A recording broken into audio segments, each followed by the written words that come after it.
to be reading for Parker. I mean, not for Alec. Oh, wait.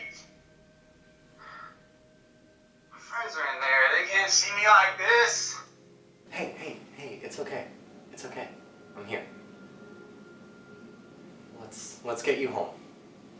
There was a lot of pressure going into casting, mainly because I was asking so much of the actors that I think everyone kind of around me was worried about us being able to find people willing to do that. I don't think anyone would actually tell me that to my face, but just by the reactions and vibes I got around me, I think people were worried about finding A, the right people, and B, people who were willing to do what I was asking. Oh my God, are you okay? Why wouldn't I be? You're bleeding. I myself am a survivor of sexual assault. Initially, the film for me was a kind of coping mechanism. Even though I was still processing my own trauma with, what happened to me, I wanted to kind of still fight in the way that I could. We had looked at several audition tapes for Haley, and there were a lot of really incredibly talented people, but they were all missing this sense of an emotional understanding and connection to the character. And then Sierra came in. For some reason or another, I couldn't make the casting weekend, and so I kind of had to email, I don't remember if it was Paige or Parker, the producer, that, hey, I don't think I can make it, and they worked with me to create a Zoom call. The internet connection was so bad that the call lagged out and froze constantly. Either they would freeze and then I didn't know what was happening, or I would freeze and it would do the circle of death, reconnecting. Immediately it was clear that she had a different understanding and emotional connection to the character than we had seen before. She had a whole new approach that I had not seen in any of the other auditions, and it just felt right. Are you okay? Hey, it's okay. It's okay. I'm here. Let's get you home.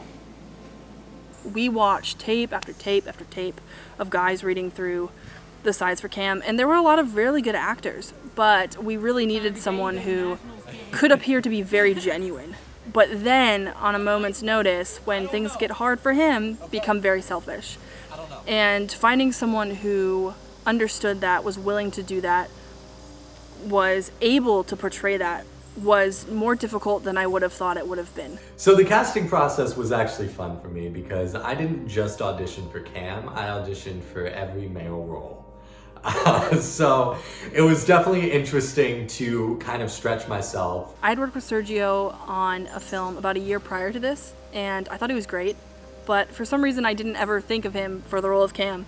And as we were going through the process, and it proved to be difficult, Parker came to me and was like, well, what about Sergio?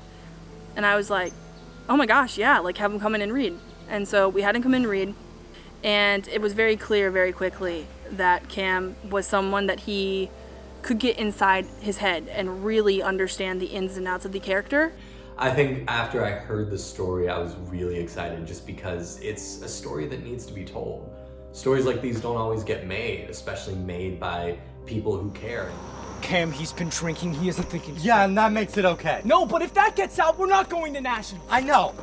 I think Devin was the most interesting character to cast because we knew going into it that he was a relatively small character, didn't have a lot of dialogue, yet he was incredibly vital to the story. So the casting process was a little different for me. There were auditions kind of held before I auditioned, and I do a lot of theater around the area. I am actually currently in Manatee Performing Arts Center, which is where Paige, the director, saw a couple of my performances. I knew Noah from the local theater. I had seen him in a few productions a couple of years prior to this and was really impressed with him. I remember sitting there watching him, just being like, wow, this kid is really awesome. And I wanted to work with him, but I didn't really have any projects on the forefront of my production schedule at the time, so I kind of just stayed back and didn't approach him. And then Anchor happened, and when we were casting, I was thinking about Devin in particular, and how I really needed someone that I could go into production with full confidence that I knew could give me what I needed out of Devin's character. And Noah came to mind. I got a DM on Instagram from her saying, would you want to come and audition for this character? We'll set it up on Skype. So I kind of had a Skype audition, read a couple lines. So he came in, and I think he actually did a self-tape. I think he just sent in an audition because we couldn't match up schedules. And I was like, yeah, that's him. Well, the bathroom was occupied. And I had the bladder the size of a peanut. And I may have had one too many beer. Alec was the character that I was the most worried about when it came to casting. And a lot of that fear stemmed from the fact that he's not a likable guy. I mean, not even 1% likable. So how do you expect people to want to come out and read to be this bad guy, right? Who has no redeeming qualities, none.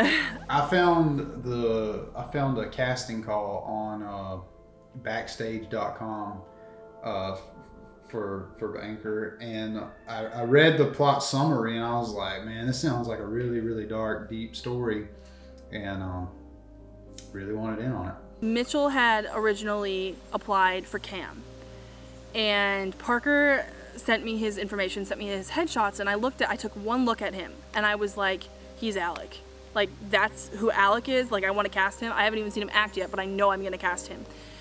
And Parker's like, I hate to break it to you, but he didn't apply for Alec, he applied for Cam. And I was like, okay, well, call him and ask him if he would read for Alec. I read the summary, and I'm like, okay, cool. I want to be the good guy. This is a good story. I want to be the good guy.